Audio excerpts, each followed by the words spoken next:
tema hoje que foi me proposto é um tema sobre a quaresma, tá? Então eu sei que talvez a gente fique um pouco mais cansativo por nós termos um tempo litúrgico que está falando bem propício sobre esse tema. Mas eu gostaria de trazer algumas reflexões para a gente se aprofundar, para entendermos sobre os benefícios da tentação. Então acho que muitas das vezes a gente fica com aquele pensamento: nossa, benefício da tentação, o que será que eu tiro de benefício da tentação, né? Porque a primeira coisa que a gente tem é repulsa, né? A gente está sendo tentado, mais uma vez a gente está sendo provado, e muitas das vezes por nós não termos uma luz de entendermos esse benefício, é que nos causa essa repulsa e talvez um cansaço espiritual. Aí às vezes a gente desanima a vida de oração, começa a parar de rezar, começa a parar de ir na missa, começa a fazer os seus atos espirituais. Então, vendo esse grande problema em relação à nossa vida espiritual, eu quero propor esse tema em relação à quaresma, sobre os benefícios da tentação, tá bom? E aí depois eu vou destrinchar com vocês a explicação do evangelho que eu vou ler, que é a tentação de Jesus no deserto, para a gente poder entender um pouco melhor sobre isso, tá bom? E a palavra de nosso Senhor Jesus Cristo está dirigida assim para nós nessa manhã. Em seguida, Jesus foi conduzido pelo Espírito ao deserto para ser tentado pelo demônio. Jejuou 40 dias e 40 noites, depois teve fome. O tentador aproximou-se dele e lhe disse: se és filho de Deus, ordena que estas pedras se tornem pães. Jesus respondeu: está escrito, não só de pão vive o homem, mas de toda a palavra que procede da boca de Deus. O demônio transportou a cidade santa e colocou no ponto mais alto do templo e disse-lhe: se és filho de Deus, lança-te abaixo, pois está escrito, ele deu aos seus anjos ordens a teu respeito, eles te protegerão com as mãos, com cuidado, para não machucares o teu pé em alguma pedra. Disse-lhe Jesus: também está escrito, não tentarás o Senhor teu Deus. O demônio transportou uma vez mais a um monte muito alto. Ele mostrou todos os reinos do mundo e a sua glória, e disse-lhe: eu te darei tudo isso, se prostrando-te diante de mim, me adorares. Respondeu-lhe Jesus: para trás, Satanás, pois está escrito, adorarás o Senhor teu Deus, e só a ele servirás. E em seguida o demônio deixou, e os anjos aproximaram-se dele para servir. Essas são para nós palavras da nossa salvação. Glória a vós, Senhor. Bom, a primeira reflexão que eu quero trazer aqui para nós é que o próprio Cristo, ele foi conduzido ao deserto. Veja bem, isso aqui é um ponto crucial para a gente entender em relação sobre isso. Obrigado, Mário.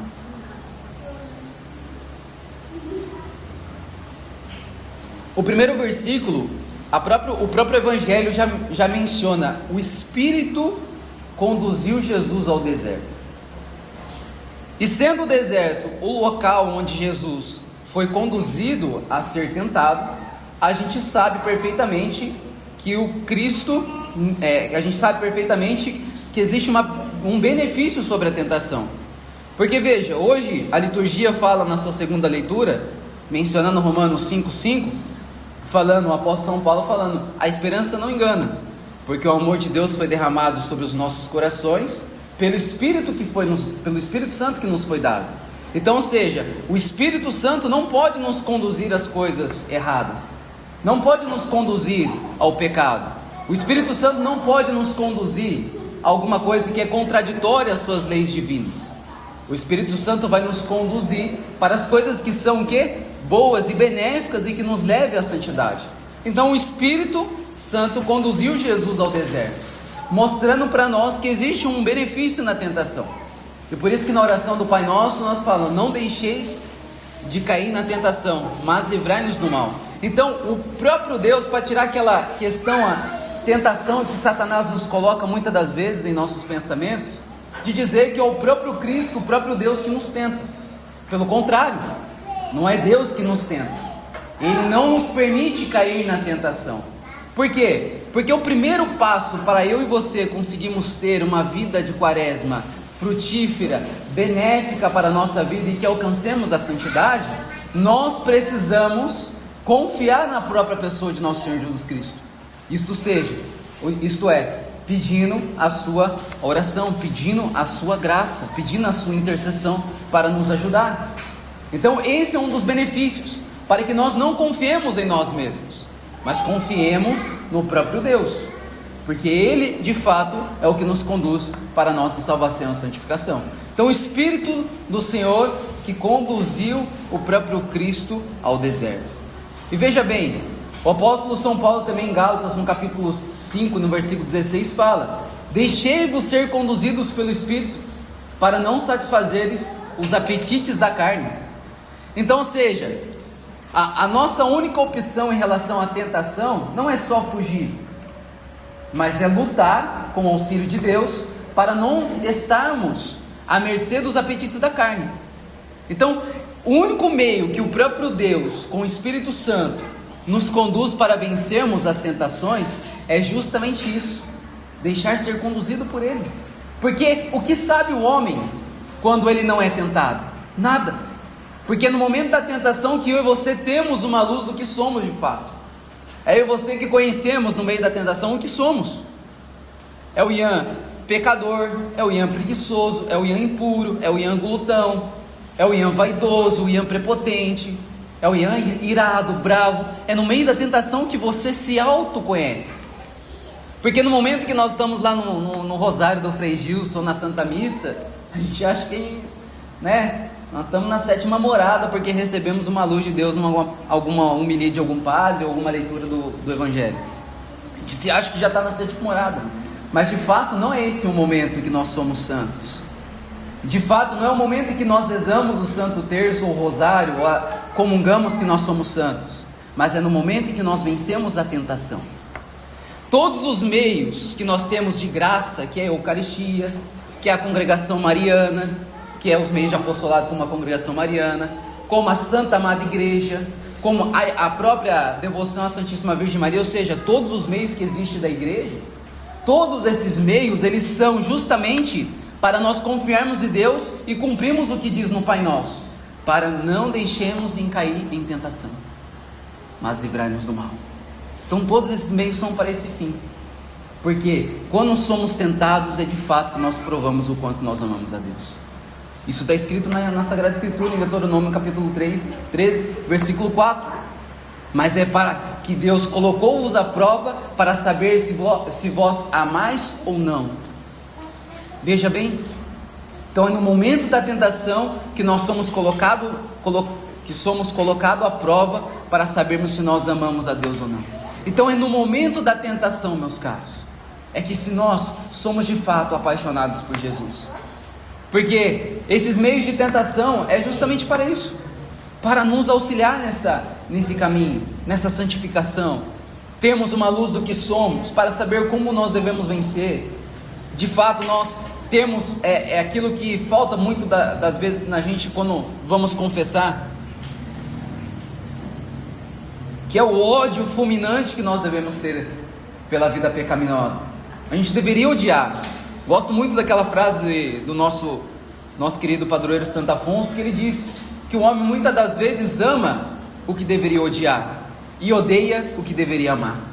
Muitas das vezes nós odiamos o nosso irmão quando ele peca e nos ofende, mas de fato nós deveríamos odiar o pecado que causou e que levou o nosso irmão a fazer com que nós o odiemos.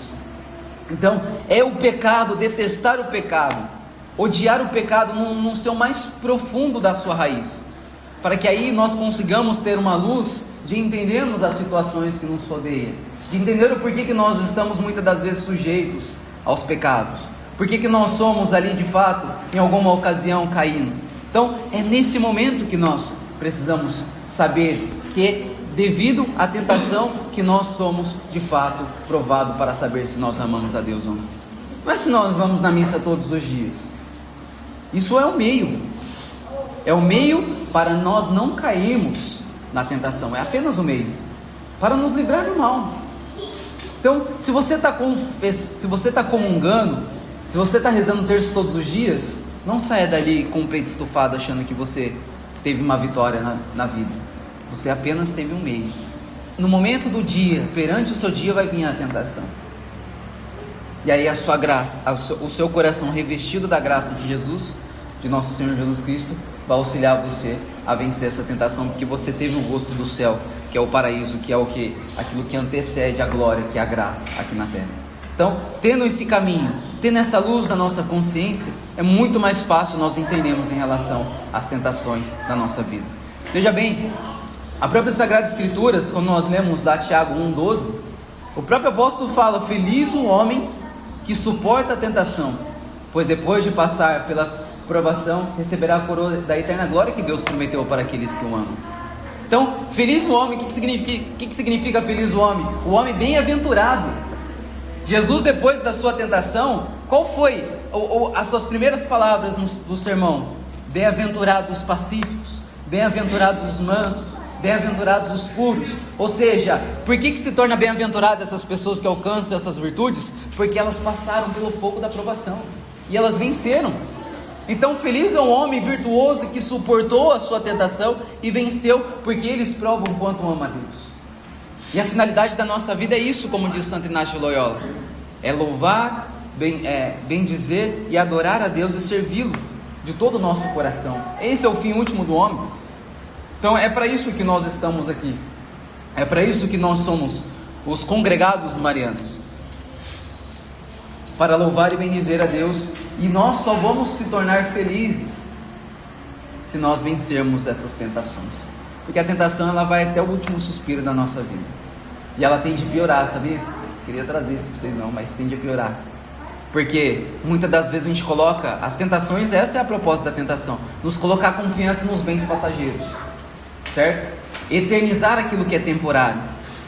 Quantas das vezes as tentações, por exemplo, da avareza, que é você possuir um bem e guardá-lo só para si mesmo e não distribuir, não ser generoso para aquele que precisa. A avareza é isso. Quanto tempo você vai levar de guardar os seus bens? Para quem que você vai deixar? Para ninguém. Então, o que te valeu esses bens? Nós queremos eternizar muitas das vezes isso. Por exemplo, eu trabalho com um negócio de máquina de lavar, manutenção e higienização. Todo mundo pergunta: quanto tempo vai durar a máquina? Todo mundo quer, um negócio prolongado. Isso é normal, porque isso faz parte da essência do homem, desejar algo que é eterno. Está embutido dentro do nosso coração esse desejo por eternizar. O problema é que nós colocamos a eternidade em coisas passageiras. Aí que vem um grande equívoco, e aí que está a grande tentação que Satanás nos coloca. Nós queremos prolongar talvez as nossas honras, e quando nós pomos as nossas confianças em nossas honras, quando alguém nos despreza, nós ficamos rancorosos, tristes, ressentidos, porque nós queremos eternizar algo que é temporário. Então, aqui que está o grande problema. Se a gente começar a colocar as coisas, colocar as nossas confianças em coisas eternas, pode ter certeza que tudo que você possui aqui na terra não vai fazer diferença se você perder ou ganhar, porque a sua alma está sobre a rocha e sobre a solidez das coisas que são eternas. Então esse é o grande ponto. Coloca a sua confiança nisso. Coloca a sua confiança nessas coisas eternas, porque a nossa vida ela vai passar. E aí, por que eu disse vai se tornar pior? Porque em um momento da nossa vida a nossa saúde vai estar debilitada. O ânimo e o vigor de conseguir estar felizes quando éramos mais jovens, quando éramos mais novos, que nem as crianças aqui. Eu vi a Bebel pegando a banana como se fosse a maior alegria da vida dela, pulando, saltitando, igual um cervo, para chegar na mesa e pegar a bananinha. A gente, depois de chegar um pouco mais tempo, a gente não vai ter mais essa grande alegria, esse grande vigor que o nosso corpo nos quer. A nossa alma nos pede que o nosso corpo corresponda. Por quê? Porque as coisas passageiras da nossa saúde estão indo. E o que vai ficar do homem? As experiências espirituais que a sua alma viveu com Jesus. Por isso que os santos, quando morreram na sua velhice, eles morreram as pessoas mais felizes do mundo, que não tinha nenhuma dificuldade, mas a sua alma estava com uma tentação tão grande, tão profunda. Santo Afonso, por exemplo, no seu leito de morte, ele sofria aos 91 anos de idade tentações da impureza. Ele, que é um santo que nunca teve uma queda em pecado mortal, mesmo assim, na sua velhice, teve tentações da impureza. demônio passando como se fossem umas mulheres impuras perante as suas imagens, tentando para tirá-lo da tentação. E por que ele resistiu? Porque a sua vida e a sua alma sempre resistiram, enquanto o seu corpo tinha vigor, a essas tentações. Então o que a alma fica no final da sua vida? As experiências da sua alma com Jesus Cristo. Aqui que está a grande sede do porquê que nós, todo ano, no período do quaresmal, a igreja nos convida a nós termos uma consciência em relação às penitências, para nós vencermos. E um outro ponto também, o próprio Mateus, lá capítulo 6, no dia da quarta-feira de cinzas, talvez fica uma passagem da Sagrada Escritura bem obscura, né, quando nós estamos na missa e o diácono ou o padre lê para a gente o Evangelho. Quando se fala perfuma a tua cabeça, o que significa esse perfumar a tua cabeça? Significa como o perfume ele tem uma capacidade de nos atrair por algo bom, certo? Porque quando uma pessoa ela é perfumada, você tem uma inclinação, uma atração de estar próximo dela por causa do odor que ela exala. Então, perfumar a nossa cabeça significa o quê? Perfumar com coisas que nos atraem para a vida do céu, nos atrai, que tem aquela suavidade, sabe, do próprio paraíso, que nos dá cada vez mais um gosto de sermos santos. Então perfuma a tua cabeça. E como que nós vamos perfumar a nossa cabeça? Com grandes e boas inspirações. E aí por isso que Jesus nesse evangelho fala: está escrito, está escrito, está escrito, contra as tentações que Satanás sugere. Porque a cabeça dele estava tão perfumada em relação às Sagradas Escrituras, que tudo que ele sentia de atração, tudo aquilo que ele sentia como sugestão de Satanás, era uma repulsa, porque não perfumava a cabeça dele. Então nós precisamos aprender durante o período quaresmal e durante toda a nossa vida a ler as Sagradas Escrituras, sentir uma atração de ter as palavras em nossos pensamentos, para que quando nós formos tentados, nós tenhamos, assim como Jesus tem, uma repulsa ao pecado, uma detestação de fato ao pecado, odiemos de fato o pecado. E também, como um acompanhamento, uma leitura de vida espiritual, de algum livro espiritual. A gente precisa perfumar a nossa cabeça com santos que tiveram experiências semelhantes, iguais a nossa, porque eles também foram seres humanos, tiveram as mesmas experiências em relação à vida espiritual como nós temos. Então perfuma a tua cabeça, sabe? Perfuma a tua cabeça. E aí quando nós perfumamos a nossa cabeça, é fácil cumprir o que Jesus depois disse: lava o teu rosto. E eu lavar o teu rosto é você não ficar triste, abatido porque você está sendo tentado, mas você lavar o teu rosto. Lavar o teu rosto quando nós acordamos, significa nós temos disposição, para o dia que nós acordamos e amanhecemos. Então nós devemos lavar o nosso rosto. Lavar o nosso rosto de não ficarmos tristes porque somos tentados, mas de ficarmos alegres porque aqui está uma oportunidade de nós provarmos para Jesus que nós amamos Ele de todo o nosso coração. Então a gente precisa ter essa vida, essa experiência em relação às tentações, sabendo que existem os benefícios. E assim como os santos também tiveram experiências de tentação, o mais conhecido que vem agora na minha memória é de São Francisco de Sales, que ele era bravo, irado, Ele ficou 22 anos da sua vida vencendo a paixão da ira. Ele era bispo ainda de Genebra, cheio de protestantes, 70 mil protestantes habitavam em Genebra, só protestante para todo lado. Olhava para ele: Pai do Senhor, cadeira. E ele com aquele resquício de católicos lá, com um coração irado do jeito que ele era, passou 22 anos lutando contra essa tentação. E aí o exercício que ele fazia, fala na biografia, era arranhar a mesa por baixo quando ele tinha uma reunião com algum protestante que ia visitar a sua diocese, ou com algum, um leigo, um padre sem vergonha que dava mais dor de cabeça que os inimigos da fé, Então ele passava todo esse período arranhando a mesa. Sua unha assim era igual a unha do André, assim, só o cotoco ali, não é nem de comer, é de raspar em madalena.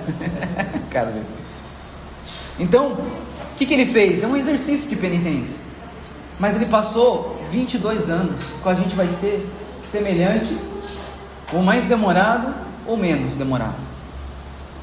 Vai depender da nossa disposição, vai depender de nós lavarmos o nosso rosto. E os santos foram assim. E o prêmio de você conseguir vencer a sua tentação é um coração pacífico, é um coração que já não fica mais escravo dessa tentação. A gente já não fica mais escravo do pecado. A gente já sente uma liberdade. Que Cristo nos tirou as cadeias do pecado, a escravidão do pecado. E Ele nos deu os meios e os remédios para nós vencermos. Então, essa deve ser a nossa maior alegria. Entende? Então é isso que eu e você precisamos refletir sobre esse tempo quaresmal. E aí eu gostaria de trazer algumas reflexões aqui. Eu não sei quanto tempo tem. Quanto tempo tem ainda? Vai até que horas? 15 minutos? Ah, então não vai dar para fazer não. A gente precisa entender que existem 3 inimigos da alma. O apóstolo São João, na sua primeira carta, capítulo 2, versículo 16, ele fala: existe a concupiscência da carne, já ouviu muito isso, né? A concupiscência dos olhos e a soberba da vida. Traduzindo, existem os pecados, as tentações da carne, as tentações do mundo e o próprio tentador, que é a soberba da vida, que é o próprio Satanás. Então existem 3 campos do nosso combate espiritual que nós precisamos vencer. Só que Jesus nos deu 3 remédios. E a gente sabe muito bem, na própria quarta-feira, né, de cinzas, que esses remédios são o jejum, a esmola e a oração. Então esses 3 remédios, eles já combatem diretamente os 3 inimigos da alma. E o próprio Jesus utilizou esses remédios no seu combate aqui contra Satanás. Quando Satanás ofereceu para ele os pães, ele estava vencendo, lutando contra as tentações da carne. Ele fala assim: se és filho de Deus, ordena que estas pedras se tornem pães. Jesus disse: não só de pão vive o homem, mas de toda palavra que procede da boca de Deus. Ou seja, o homem tem uma atração em relação em sentir prazer. Ou seja, isso na teologia, na filosofia chama-se concupiscíveis, né? Aquilo que o homem sente atração. Então você está sentindo atração em quais dos 7 pecados capitais? Você sente a gula, você sente na impureza e sente na preguiça. Então nesses 3 pecados capitais, Jesus aqui já refuta porque você sente uma atração, um sentir do prazer. Por quê? Quando nós comemos, muitas das vezes nós comemos só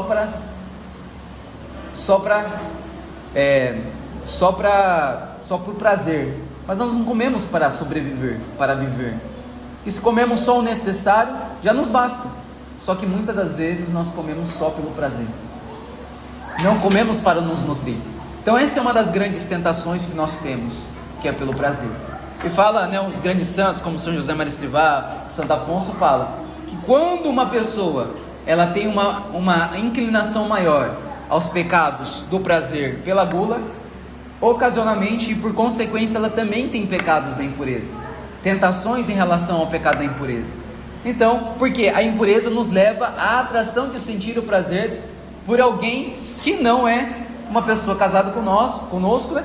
Ou que não tem uma bênção e uma promessa no altar, que seria o próprio matrimônio. Então nós não temos uma finalidade de viver com ela para a procriação ou para a insolubilidade do sacramento. Nós só temos uma necessidade de passar um tempo com ela para nos satisfazer. Então isso é um egoísmo da luxúria, que nos leva à tentação do pecado da impureza. E por fim a preguiça, que quando uma pessoa é cada vez mais inclinada à preguiça, consequentemente ela vai sentir muito mais prazer tanto na gula quanto no pecado da impureza. Isso está relacionado porque são pecados que nos atraem.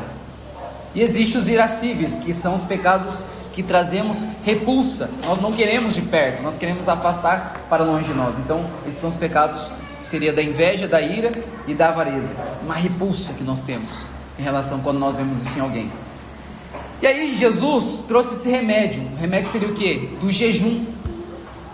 O remédio verdadeiro do jejum seria para lutar contra essas tentações de atração, que seria as atrações da carne. Então o jejum ele nos ajuda com isso. Porque vai dizer Santo Ambrósio, se nós não jejuamos e não abstemos de coisas que são lícitas, seria comer, No caso, né? Comer é uma coisa lícita, dormir é uma coisa lícita, ter relação quando você é casado com o seu cônjuge é uma coisa lícita. Quando nós não abstemos de coisas lícitas, por consequência, nós não vamos conseguir nos abster de coisas ilícitas. Ou seja, existe uma desordem na nossa vida. Nós vamos querer muito mais do que é necessário para nós. Então, por isso que Santo Ambrósio vai dizer: é necessário nós jejuarmos. O jejum é para isso, para regular esse apetite da carne, esse egoísmo da carne, de possuir para si mesmo todos os bens, de não conseguirmos ter controle. Então, o jejum, ele vai na raiz, que é a gula. Quando Adão e Eva caíram no paraíso, qual foi o pecado deles, além da desobediência? Foi comer. Não poderás comer do fruto da árvore do conhecimento do bem e do mal, porque se dele comeres, morrerás. Então a matéria que foi ali consumida, ocasionada pela desobediência, foi a gula. O homem foi atraído pelo pecado por causa do prazer. Então aí São Gregório Magno fala que se um homem caiu no pecado, já que o pecado veio ao mundo por meio da gula, Cristo nos deu um grande remédio na quaresma, que é o jejum, para que o pecado não venha diretamente no nosso coração. Então aqui está a grande natureza. Aí vocês perguntam, mas como jejuar?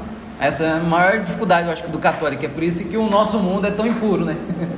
Conteúdo adulto, as pornografia aí que mostra a pé enxuta, as pessoas que não se vestem bem, que mostram de modo imodesto o seu corpo para os shoppings, para as ruas.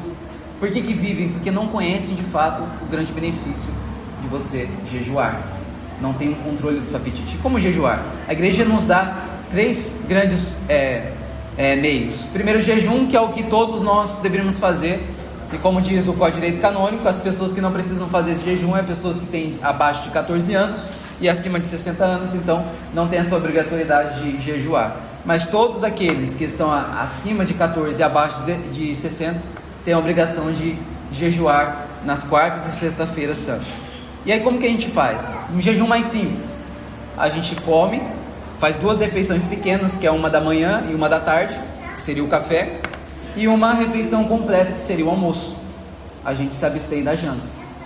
Esse é o jejum simples, que todo mundo pode fazer.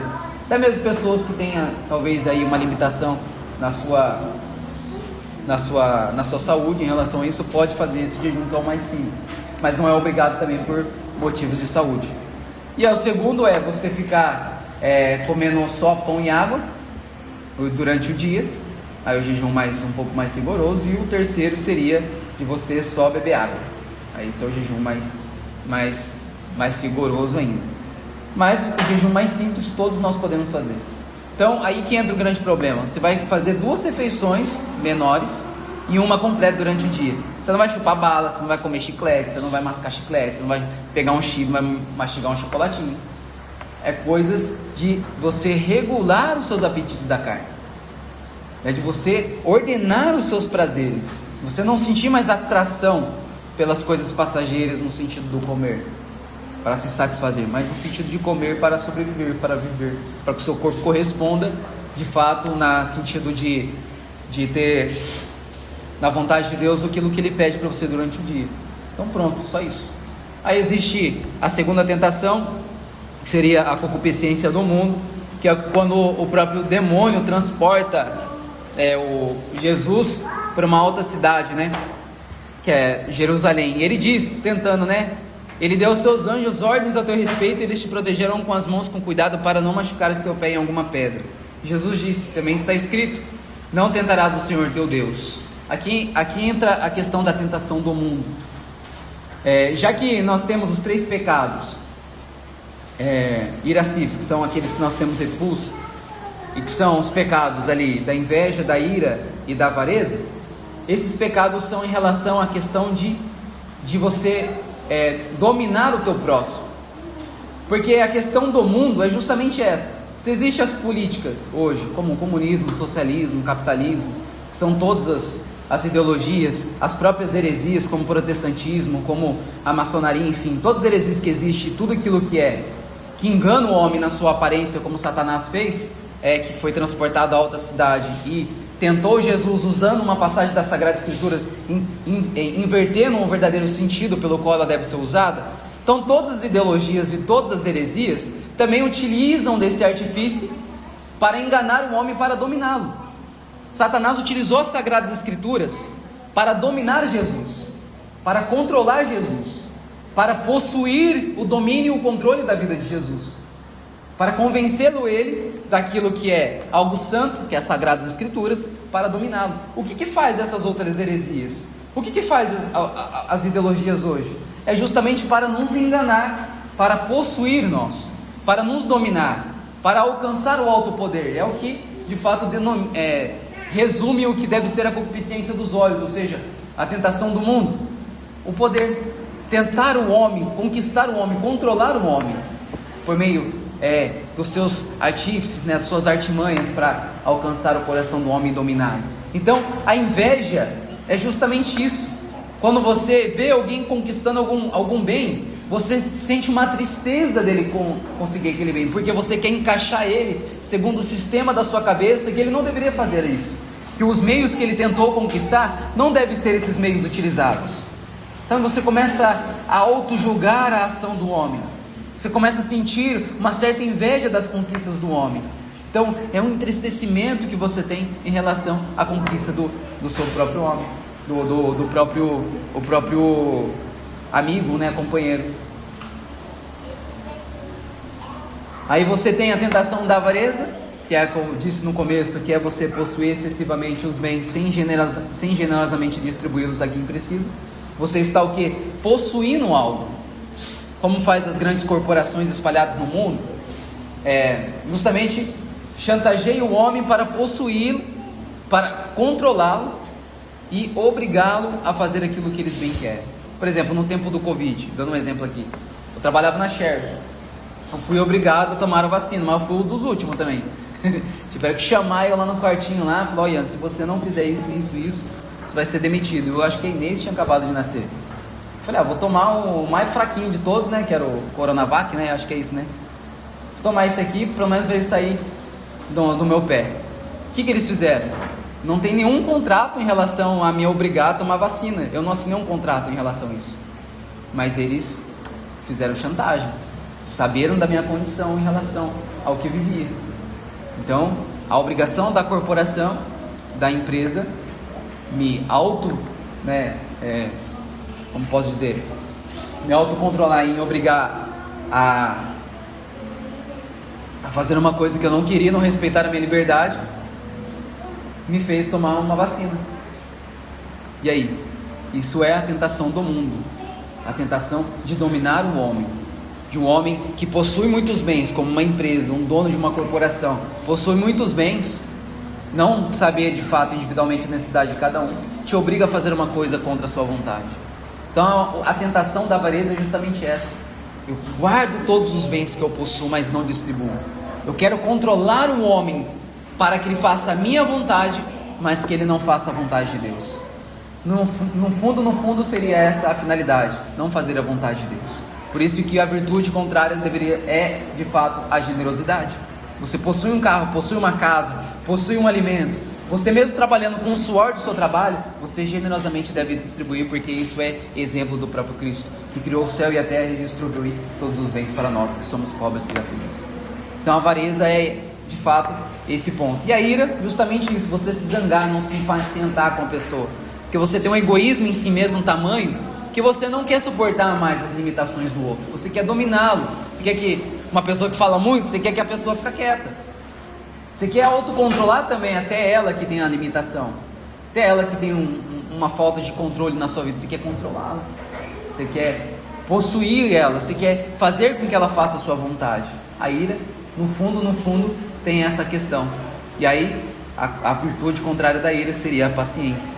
Ser paciente, suportar as limitações do próximo, porque Cristo pacientemente, 40 dias no deserto, suportou a tentação para nos ensinar o verdadeiro valor de ser tentado. Então aí o terceiro verdade, acabei esquecendo. E o remédio seria a própria esmola. A esmola, ela luta contra as tentações do mundo. Como o mundo quer nos possuir, quer nos dominar, a esmola ensina nós sermos livres para nós fazermos caridade, esmolar, fazer algo bom para o próximo, fazer algo bom para o nosso companheiro. Então, a esmola que a igreja quer nos ensinar é justamente isso. A gente não fique a mercê dos bens passageiros deste mundo, mas que sejamos livres daqueles bens que nós recebemos do céu, que é a própria graça. E, obviamente, que toda a graça que Deus distribui é um sinal do seu amor que nós devemos distribuir ao nosso próximo. E aí o terceiro seria a soberba da vida. O próprio Satanás, veja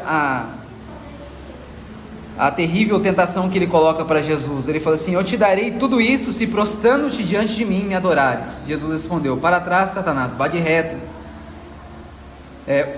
Adorarás o Senhor teu Deus e só Ele servirás. Então a maior prepotência que nós temos no nosso coração é a maior tentação que nós temos no nosso coração é a vaidade, é o orgulho, é o egoísmo. Nós temos muito isso no nosso coração, e aqui deve ser o cerne. Porque Satanás, ele caiu do céu e foi para o inferno justamente por causa do seu egoísmo, da sua não aceitação do que Deus queria fazer para a humanidade, da sua recusa de servir a Deus na totalidade no seu coração. Então Satanás, sabendo, por ser uma criatura inteligente, racional, muito inteligente, por ser uma criatura de puro espírito, um ser angélico, ele sabe perfeitamente que toda criatura que tem a consciência e a razão, como nós, semelhante aos anjos, temos, sabe que nós temos propensão em cair e afastar de Deus por causa do nosso orgulho. E aí o que ele faz? Ele nos tenta pelo egoísmo, de não servir a Deus. Vai dizer São João d'Ávila, que ele vai dizer assim: o maior mal do mundo é não servir a Deus. E olha só, esse é o maior mal do mundo. Você vai só na missa e não serve a Deus, se você só reza o terço e não serve a Deus, se você só faz as coisas e não distribui esse bem que Deus, por ser autoridade máxima e divina, nos servindo como pobres criaturas, e nós não imitemos Ele nesse exemplo, a gente não vai conseguir se livrar de Satanás por causa dele nos vincular pelas escravidões do orgulho. Então a gente precisa servir a Deus nos necessitados, nas pessoas que nos rodeiam de limitações, sejam elas de caráter ou físico. A gente precisa servir a Deus, porque se nós não servirmos, Satanás sabe dessa tentação maior, a soberba da vida. Então, ou nós nos tornamos imagem e semelhança de Jesus, na sua imitação de servir, ou nós nos tornamos imagem e semelhança de Lúcifer, de Satanás, tendo consciência do que nós devemos fazer, mas nós nos recusamos a servir a Deus totalmente. Então, é a soberba da vida. E qual que é o grande remédio que eu e você vamos fazer para vencer? Aí vem a oração, aí vem a vida de oração.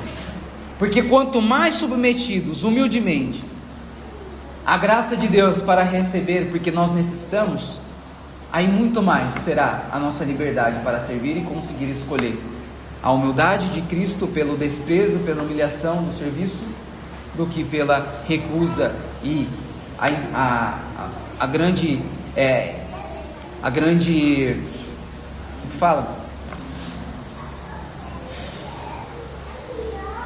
inquietação que o nosso coração vai sofrer por nós nos recusarmos a servir a Deus.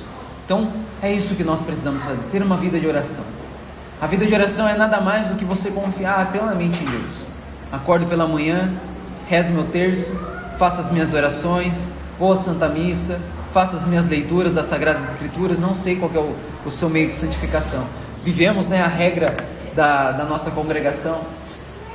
Não sei quais são os seus meios, mas se você colocar toda a sua confiança em Deus, aí você está exercendo a virtude da humildade, porque basicamente é isso, é ter a humildade, pedir a graça de Deus, pedir no momento que você mais necessita da oração, a graça de Deus. E veja, a gente não pode só nos apegarmos aos meios rotineiros de oração, como por exemplo esses que eu mencionei, de acordar cedo antes de dormir, fazer as regras de vida da congregação.